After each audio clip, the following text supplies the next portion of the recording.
우리 중에 많은 사람이 예수를 믿고 말하되 그리스도께서 오실지라도 그 행하실 표적이 이 사람의 행한 것보다 더 많으려 하니 예수께 대하여 무리가 수군거리는 것이 바리새인들이 들린지라 대제사장들과 바리새인들이 그를 잡으려고 하석도를 보내니 예수께서 이르시되 내가 너희와 함께 조금 더 있다가 나를 보내신 이에게로 돌아가노라. 너희가 나를 찾아도 만나지 못할 터이요 나 있는 곳에 오지 못하리라 하신지라. 이에 유대인들은 서로 묻되 이 사람이 어디로 가기에 우리가 저를 만나지 못하리요? 헬라인 중에 흩어져 사는 자들에게로 가서 헬라인을 가르칠 터인가? 나를 찾아도 만나지 못할 터이요 나 있는 곳에 오지 못하리라 한 이 말이 무슨 말이냐? 이제 예수님이 안에서 그냥 오신 게 아니라 나를 보내신 이에게로 지금 돌아갔어요. 이제 조금 있으면은 이게 겨울이 지나고 봄이 오면은 예수님은 이 땅의 임무를 마치시고 그리고 아버지에게로 돌아갔어요. 이 십자가는 바로 아버지에게로 돌아가는 그런 길이 되게 될 거예요. 근데 일단 예수님이 일단 한번 세상을 떠나셔서 아버지에게로 돌아가시게 되면은 이제는 우리가 예수님을 만나고 싶다고 만날 수는 없어요. 그죠? 오직 한 가지 길밖에 없어요. 그분이 진정한 이 세상의 구주였다는 사실을 믿는 것 이외에는 다른 방법이 없는 거예요.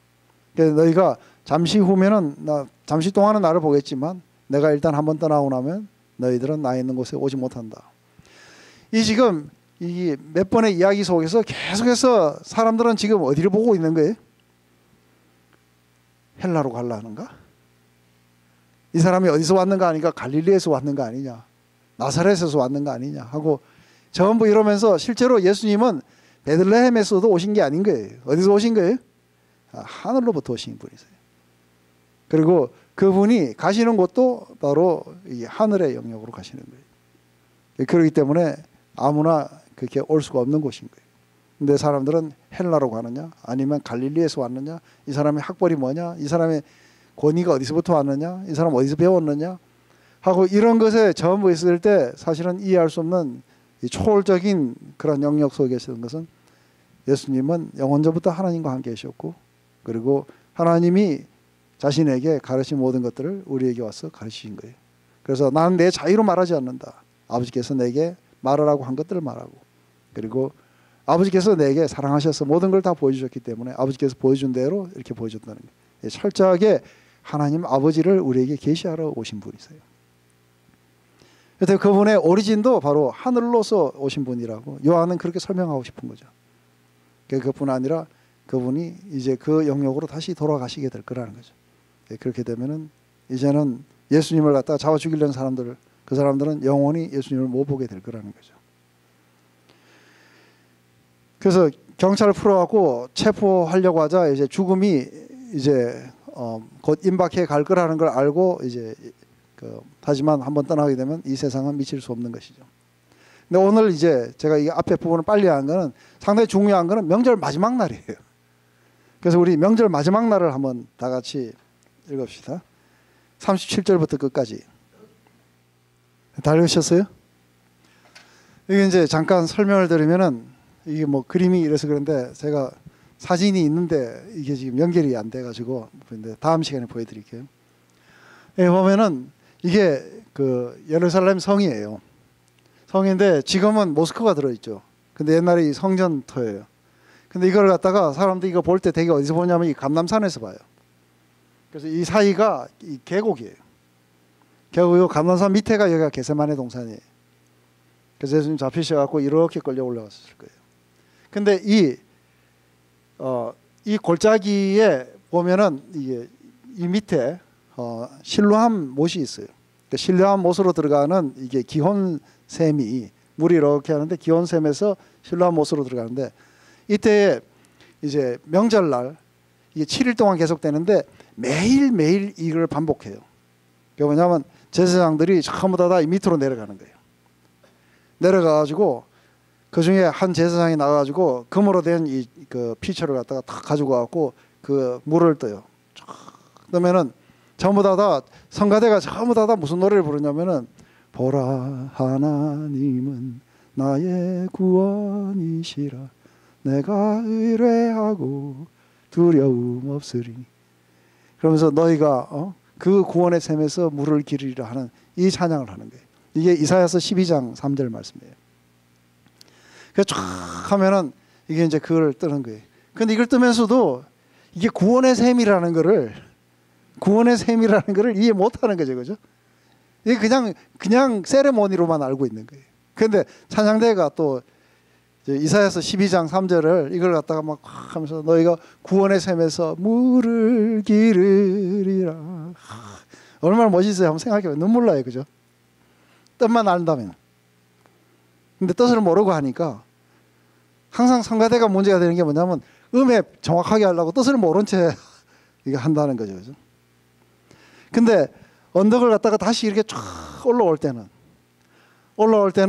전부 다 오른손에는 이게 나무 가지를 들고, 이것은 이 장막절에 이게 텐트처럼 그렇게 나무 가지를 들고, 왼손에는 전부 다 이게 그 감귤나무 이 가지를 들고, 이래 가지고는 하나님이 우리를 갖다가 풍성하게 축복하셨다고 하면서 이렇게 하고 들면서 이게 올라올 때에 쫙 이제 이 언덕을 따라 이렇게 올라오는 게 성전적으로. 이게 올라올 때 시편 113편하고 118편을 갖다가 노래를 해요. 그 113편은 뭐냐면 해 뜨는 때부터 해지는 때까지 그분의 선하심이 찬송을 받아야 할지어다 하고 이걸 막 하는 거예요. 그러면 118편에 가면 뭐예요? 우리 다 노래 다 있어요. 그죠? 여호와는 선하시며 그 인자하심이 영원. 그러면서 안에서 이걸 이제 부르면서 쫙 그렇게 올라와 가지고 이제 제단에다가 물을 갖다가 쫙 붓는 이 의식을 행해요. 근데 마지막 날, 명절 끝날 마지막 날은 이거를 7번 해요. 7이라는 숫자가 이게 완전 숫자예요. 그죠? 그래서 7일 동안 행하고 맨 마지막 날에는 이걸 7번 하는 거예요. 그게 바로 이 마지막 날 이걸 7번 하는 그때에 예수님이 이 말씀하시는 거예요. 명절 끝날 이 마지막 날에 일어서셔갖고 누구든지 목마르거든 내게로 와서 마시라는 거죠. 왜냐하면 나를 믿는 자는 성경에서 말한 것처럼 그 배에서 생수의 강이 흘러나리라. 근데 제가 여러분한테 제 간증할 때에 제가 처음 1990년에 태어날 때 어떤 목사님이 그래갖고 제 배가 꾸룩꾸룩꾸룩 해가지고 막 이게 뭐예요? 배가죽이 막 떨리고 막 이랬다 하잖아요. 그죠? 근데 이게 성경을 보면 제 배가 아닌 거예요. 제 배가 떨리고 제 배에서 흘러나오면 안 되는 거예요. 나는 그 배에서 생수의 강이 흘러나리라. 이게 아닌 거예요. 그죠? 여러분들이 이 안에서 물을 갖다가 이거는 건 이 장막절은 광야에서 하나님이 어떻게 인도하셨는가를 갖다가 이거 할 때 가장 중요한 두 가지. 이건 하나는 뭐냐면 이 백성들이 광야이기 때문에 물이 없어요. 그죠? 물이 없을 때 어떻게 했어요? 모세가 물이 없다고 막 그랬을 때 모세 보고 어떻게 하라 그랬어요? 막대기로 그 반석을 치라고 그랬어요. 탁 치자 그 반석에서 물이 튀어나와가지고 그래서 전부 다 먹은 거예요. 그래서 하나님이 우리에게 생수를 갖다가 공급해줬던 그걸 갖다 기억하고 그 다음에 이게 밤에 불기둥으로 우리를 갖다가 인도해 갔어요. 그죠? 그 구름 기둥과 불기둥으로 인도해 가는 그 인도하심에 그것이 이게 빛으로 우리를 인도하셨던 그 부분들을 갖다가 지금 이야기하고 있는 거예요. 그래서 이게 물 세레모니하고 빛 세레모니가 사실상 행해지게 되는 거죠. 근데 안에서 다른 종교들처럼 가뭄에 대해서 이걸 통해 갖고 비를 주소서 하고 하는 이런 기우제를 지내는 게 아닌 거예요. 이건 전부 다 영적인 의미들을 가진 거죠. 그죠? 그래서 우리 민수기 20장 우리 8절에서 10절 이것은 그죠? 근데 에스겔서 47장 1절에 보시면은 그리고 스가랴서 14장 8절에 보시면은 이 물이 어디서부터 흘러나와요? 제가 수십 번, 수백 번도 더 이야기했는데 성전이 그죠? 성전으로부터 나오는 거예요. 그래서 이 성전으로부터 성전 문지방으로부터 이게 서며 나오기 시작하는 거예요. 그래서 나와가지고 이게 스가랴서 14장 8절에는 반은 동해로 반은 서쪽으로 이렇게 흘러가지고 계속해서 그 온 땅을 갖다가 생명으로 적시는 이야기가 나오는 거예요. 생명을 주시는 하나님의 성전으로부터 이게 나오시는 거죠. 근데 이게 예수님이 누구세요? 요한복음 2장에 예수님이 누구라고 그러시는 거예요? 자신이 성전이세요. 예수님이 성전이세요. 그렇기 때문에 성경에서 이름과 같이 했을 때 성경에서 배에서 생수의 강이 흐르리라 이런 말은 없어요. 성경에서 계속해서 이야기하는 것은 성전에서부터 이 생수가 흘러나게 될 거라고, 그래서 모든 생물들을 살리게 될 것이라고 예언하고 있는 거예요. 그런데 이 성전은 나무로 돌로 만드는 성전이 아닌 거예요. 그죠? 이 돌 성전에서부터 나오게 되는데 이 돌이 아닌 거, 바로 이걸 무너뜨리라 내가 다시 일으키리라. 그것은 성전된 자신을 보고 말씀하신 거예요. 그렇기 때문에 예수님을 성전으로 이해하는 건 굉장히 중요한 것이 바로 이 모든 구약의 예언들이 예수님에 의해서 풀필되는 거예요. 바로 그분은 성전 되신 분이세요. 그분으로부터 생수의 강이 흘러나는 거예요. 그런데 누구든지 목마르거든 그 사람은 내게로 데려오도록 해라. 왜냐하면 성경에서 말한 것처럼. 근데 이게 그 배에서 생수의 강이 흘러나니까 그게 내 배입니까? 누구 배입니까? 네? 저는 제 배인 줄 알고 제 배가 구르르거렸어요. 막 떨리고. 그러고서 막 이게 막 올라가고 내려가고 했었어요. 그래서 이게 생수가 내 배에서 지금 올라가는 거. 근데 이것은 이것을 갖다가 좀 더 이렇게 잘 이해하기 위해서 우리가 여기 보면은 우리 이사야서 43장 19절이나 44장 3절 이런 걸 보면은 이것은 전부 다 메시아 시대에 오는 어떤 축복들을 이야기하는 거예요. 메시아로 말미암아 하나님이 온 백성들을 갖다가 이렇게 축복하시는 이야기들로 전부 나오는 거죠. 근데 요한은 이걸 갖다가 광야에 있는 그러니까 아까 요한 민수기 20장에서 만석을 쳐갖고 물이 나온 이야기하고도 연결을 했어요. 그죠? 근데 우리 시편 78편 15절 16절이나 시편 105편 40절 41절이나 이사야서 43장 20절 또 48장 21절 이거는 전부 다 바로 이 광야에서의 물 이야기가 또 나오고 그 다음에 광야에서 백성들을 갖다가 그러니까 물이 나게 해서 먹이시는 이야기들 이게 꼭 뭐죠? 이 우리가 이야기하는 시나이 반도에서만 일어난 게 아니라 광야에서 아주 물된 동산처럼 만들으시는 하나님의 그 말씀을 이야기했어요. 근데 이 바위가 여기에서 모세가 딱 치는 바위가 누구라고 이야기하는 거예요?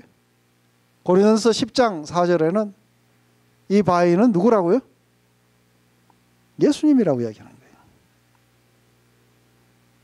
그렇기 때문에 안에서 모세가 이 바위를 쳐가지고 이 바위에서 물이 나왔어요. 이거는 이 바위가 바로 이게 성전을 의미하기도 하고 그리고 성전 대신 예수님을 의미하기도 하는 거예요. 근데 굉장히 중요한 것은 바로 안에서 이게 그냥 물이 안 나왔어요. 맞아요? 바위가 그냥 안에서 물 나와라 뿅 하니까 물이 쫙 하고 나온 그런 게 아닌 거예요. 바위를 갖다가 내리쳐야 돼요. 맞아요? 동일하게 예수님도 내리침을 당하셔야 돼요. 그래야 생수의 강이 흘러가요. 그렇기 때문에 예수님이 아직도 영광을 받지 못하신 거로 예수님이 죽으시지 않으면 이 생수가 흘러가지 않아요. 근데 이 생수가 이게 나오는데 우리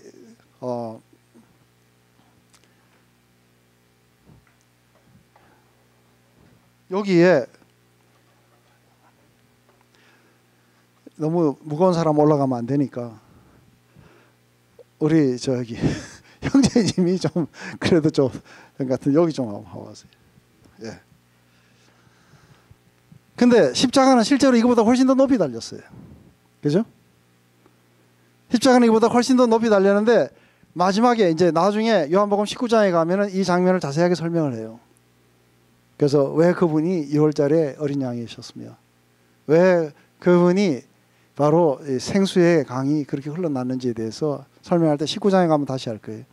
근데 이렇게 되는데 왔는데 제일 먼저 이 6월절 어린 양은 뼈가 꺾이면 안 돼요. 그래서 사실은 죽었는지 하고 확인하려면 살아있으면 뭐예요? 다리를 갖다가 때려갖고 이게 뼈를 꺾어갖고 죽여야 돼요.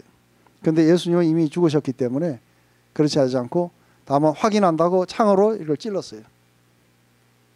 그래서 창으로 확인한다고 찔렀는데 어디를 찔렀어요? 뼈를 찔렀어요. 찌르니까 뭐가 쏟아져 나왔어요? 물과 피가 쏟아져 나왔어요. 안에서. 그렇기 때문에 여기서 이렇게 여기서 거꾸로 탁 찌르면은 이게 그대로 관통해갖고 심장까지 가겠죠, 그죠? 안에 고여 있던 모든 피와 물이 다 쏟아지는 거예요. 이게 바로 성전이신 예수님으로부터 안에서 죄의 용서함과 그리고 새로운 생명을 주는 이 샘물이 흘러나오기 시작하는 거예요. 됐습니다. 고맙습니다. 안에서 예수님이 바위로 내리치듯이 그렇게 내리침을 당할 때 바로 그 배에서 생수의 강이 흘러나오는 거예요. 성전의 문지방에서부터 물이 흘러나오듯이 예수님의 죽으심으로부터 이제 온 축복이 흘러나오는 거예요. 죄의 용서함과 새 생명을 주심이 바로 거기서부터 흘러나오는 거죠. 이게 바로 장막제를 통해서 배워야 되는 거예요. 이 백성들이. 이걸 통해서 장막제를 통해서 안에서 샘을 길어갈 때 뭘 기억해야 되는 거예요? 안에서 보라 하나님은 나의 구원이시라. 내가 의뢰하고 두려움 없으리니 여호와는 나의 구원이고 나의 기쁨이시며 너희가 기쁨으로 그 구원의 샘에서 물을 깊게 될 것이다. 그래서 이 물 세레모니가 이게 뭔지를 이 사람들 이해했었어야 돼요. 그죠? 그건 바로 예수 그리스도로 말미암아 하나님이 온 사람들에게 부어주시는 주의 성령의 축복들인 거죠. 그래서 우리에게 새로운 거듭남과 새 생명을 허락해 주시는 이 역사가 예수님의 죽음을 통해서 오는 거예요. 올라오면서 주께 감사하라. 그는 선하시며 그 인자하심이 영원 무궁하리로다. 바로 그 일을 통해서 우리는 이게 올라와갖고 이 제단에 부으면서 해 뜨는 때부터 해 지는 때까지 주의 이름이 찬송을 받을지어다. 이런 찬양을 하면서 안에서 이렇게 올라오고 있는 거예요. 이게 바로 예수님은 바로 이 샘물이 나는 반석이셨고 그리고 온 세상을 갖다가 축복하시는 바로 이 물이 문지방으로부터 스며 나와서 온 세상으로 흘러가는 성전이셨던 거예요.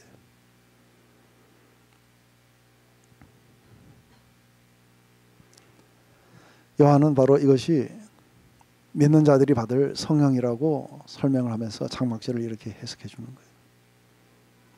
거예요. 바로 성령을 주심은 예수님의 죽으심과 부활하심에 의존하는 거예요. 그렇기 때문에 예수님이 나중에 14장과 16장에 그렇게 말씀하세요.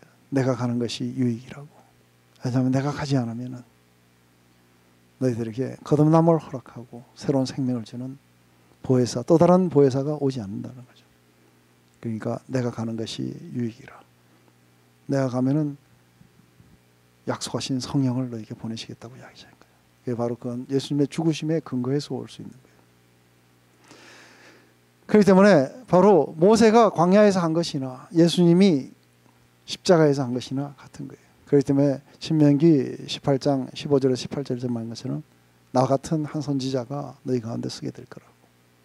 이게 바로 그 선지자이신가. 유대인들은 메시아가 예언을 성취하고 다윗의 가문에서 나오고 베들레헴에서 난다고 믿었는데 요한의 저자들은 아마 예수님이 다윗의 자손이고 그리고 베들레헴에서 나셨다는 거 다 아실 거예요. 그분이 바로 이 모든 것들은 그림자였었어요. 장막절이든 아니면 자기들이 하는 물 세레모니든 이 뒤에 하는 비 세레모니든 다 그림자예요. 이 모든 것들은 하나님의 구원을 포인트하고 있는 거예요. 예수님이 흘리신 물과 피도 상징이에요. 맞아요? 우리가 그 물을 받아 먹어야 되는 게 아니고 이 모든 것들은 영적으로 해석되는 거예요.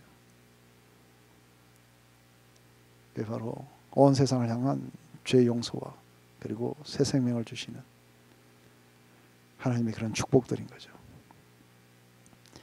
이 이야기를 갖다가 이걸 보면서 안에 사는데 이 지금 종교 지도자들은 어디에 사로잡혀 있는 거예요?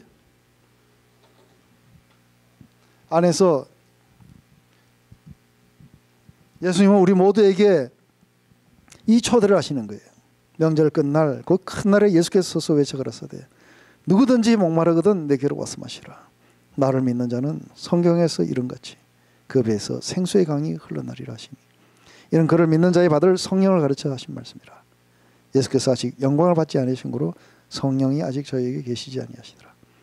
이 말씀을 들은 무리 중에 혹은 이가 참으로 그 선지자라 하며 혹은 그리스도라 하며 또 어떤 이들은 그리스도가 어찌 갈릴리에서 나오겠느냐. 성경이 이르되 그리스도는 다윗의 씨로 또 다윗이 살던 촌 베들레헴에서 나오리라 하지 아니하였냐 하며 예수를 인하여 무리 중에 쟁론이 되니, 그 중에 그를 잡고자 하는 자들도 있었으나 손을 대는 자가 없었더라. 하석들이 대제사장들과 바리새인들에게로 오니 저희가 묻되 어찌하여 잡아오지 않았느냐. 하석들이 대답하되 그 사람의 말하는 것처럼 말한 사람은 여태까지 없었나이다. 바리새인들이 대답하되 너희도 미혹되느냐. 당국자들이나 바리새인 중에 그를 믿는 이가 있느냐. 율법을 알지 못하는 이 무리는 저주를 받은 자들로다. 그 중에 한 사람 곧 전에 예수께 왔던 니고데모가 저에게 말하되 우리 율법은 사람의 말을 듣고 그 행한 것을 알기 전에 판결하느냐. 저희가 대답하되 너도 갈릴리에서 왔느냐. 상고하여 보라. 갈릴리에서 선지자가 나지 못하니라. 이들은 여전히 육체적인 것에서 묶여 있어요. 그죠? 묶여 있고 아직도 자신의 그런 전통들, 이들이 위협을 받는 것은 바로 예수님으로 말미암아 자신들의 그런 권위가 떨어지고 실추가 되고 자기들이 지금까지 믿었던 게 아무것도 아니라는 걸 갖다가 이게 인정한다는 게 이게 쉽지가 않는 거예요. 그죠? 오직 사도 바울처럼 주님을, 부활하신 주님을 직접 뵙고 나서 누구십니까? 난 네가 핍박하는 예수다. 그것을 통해서 부활하신 주님과의 그 만남 속에 자기가 지금까지 알던 모든 것들은 전부 쓰레기였구나 하는 것을 인정하는 자들만이 새로운 생명 가운데, 새로운 빛 가운데, 그리고 새로운 가르침 가운데 들어가게 되는 것이죠. 그게 바로 예수님을 성전으로, 그리고 온 세상에 생명을 주시는 그 권한으로 예수님을 받아들이고 믿게 되겠죠. 근데 아직도 앉아가지고 그분이 갈릴리에서 왔느냐, 어디서 왔느냐, 보라, 이거 해봐라 해갖고서는 안에서 올바른 말을 해도 난 여태까지 그렇게 말씀하시는 분을 들어본 적이 없습니다 했더니 니도 미혹되느냐. 이게 아주 건널 수 없는 강을 건넌 사람들의 이야기예요. 그죠? 그리고 우리 율법이 그 사람이 행한 거나 말을 들어보기 전에 어떻게 판단하지 말라고 했는데 너는 판단하냐. 율법을 하나도 안 지켜요. 그랬더니 니도 갈릴리에서 왔느냐? 니도 개편이냐? 아니, 자신들의 영광과 자신들의 권위와 이런 것들을 지키려고 진리에서 멀어진 이 사람들. 세상에 빛이 오셔, 참빛이 오셔서 각 사람에게 비치는 빛이 있었나니. 그렇지만 사람들은 이 빛 가운데로 오지 않는 것은 자신들의 행위가 악하기 때문이라고. 이 빛 가운데로 나오지 않았다는 거죠. 하지만 나와서 그분을 참된 세상의 구세주로 받아들인 모든 사람들에게 하나님의 자녀가 되는 이 권세와 함께 죄 사함의 역사, 그리고 새로운 생명을 주시는 성령의 역사를 주시겠다고 약속하신 거죠. 이게 바로 장막절에 대한 참된 이해였던 거예요. 우리가 6월절은 그때 한번 봤습니다. 그죠? 봤는데 이 장막절에 대해서 다시 한번 이해를 하면서 바로 이러한 이해 속에서 지금 예수님은 바로 이 장막절을 풀필하러 오신 거예요. 그 옛날 자신들의 이스라엘의 과거 역사 속에서 일어났던 그 일의 참된 의미가 뭔지를 이제는 안에서 육적으로 그냥 목이 말라서 물을 마신 이야기가 아닌 거예요. 배가 고파갖고 떡을 먹었던 이야기가 아닌 거예요. 하나님이 그렇게 하신 것은 사람이 떡으로 사는 게 아니라는 거죠. 하나님의 입에서 나오시는 그 말씀으로 말미암아 살게 될 거라고 하는 거죠. 바로 말씀 되신 예수님. 하지만 안에서 그분을 진정으로 받아들이지 못하는 많은 사람들 안에는 안에서 자기 생각에 묶여 있게 돼요. 그리고 자기가 선배웠던 것들을 갖다가 버리지 못하고 그걸 갖다가 주장하고 붙잡고 그 속에서 예수님을 판단하려고 하고 그 결과 어둠의 편에 서 있는 거죠. 그렇지만 그것을 듣고 정말 하나님을 사랑하고 그리고 정말 하나님의 뜻이 뭔지를 알고 싶고 정말 하나님을 만나고 싶은 사람들은 그것들을 버리게 되고 궁극적으로 예수님이 누구신지를 알게 될 거고 그분이 어디서 오셨으며 그분이 행하신 그 십자가의 역사가 뭔지 그리고 왜 그분은 거기서 죽으셔야 되는지 그리고 왜 그분은 물과 피를 다 쏟으셔야 했는지 이 모든 것들은 그 선지서에서 이야기하는 성전에서부터 물이 흘러서 그 나중에 사람이 가히 이룰 수 없는 그런 강으로 변하고 그리고 온 만물들을 살리고 하는 그 일들의 역사가 뭔지 우리는 그것을 볼 수 있는 축복의 시대에 난 거예요. 여러분들은 바로 저보다 다 그것을 볼 수 있기 때문에 축복받은 자들인 거예요. 그런데 아직도 수많은 자들은 이게 뭔지 더군다나 그 역사를 갖다가 실제로 경험했고 그것을 자랑하고 그것을 갖다가 매년 기억하면서 세레모니 하고 있는 이 사람들도 몰랐었어요. 그죠? 몰랐는데 그게 뭔지 그런 역사가 있었는지도 몰랐던 오늘날 우리에게도 그 축복이 임하신 거예요. 누구든지 그분을 받아들인 자들은 그 하나님의 자녀가 되는 그런 권세를 주셨다고. 요한은 처음부터 바로 모세와 예수님을 그렇게 분리했던 거죠. 안에서 율법은 모세로 말미암아 온 것이지만 은혜와 진리는 예수 그리스도를 통해서 왔다고. 우리가 다 열린 마음으로 그분의 영광을 봤다는 거예요. 이것은 바로 가장 하나님의 가슴 속에서부터 나왔던 하나님이시다는 거예요. 그분의 그 마음을 그대로 전하러 오셨던 예수님. 우리가 다 그 영광을 보니 은혜 위에 은혜더라.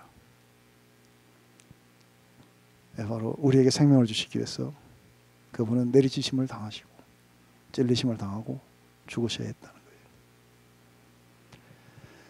거예요. 이게 장막절의 의미고 7장의 의미인 거예요.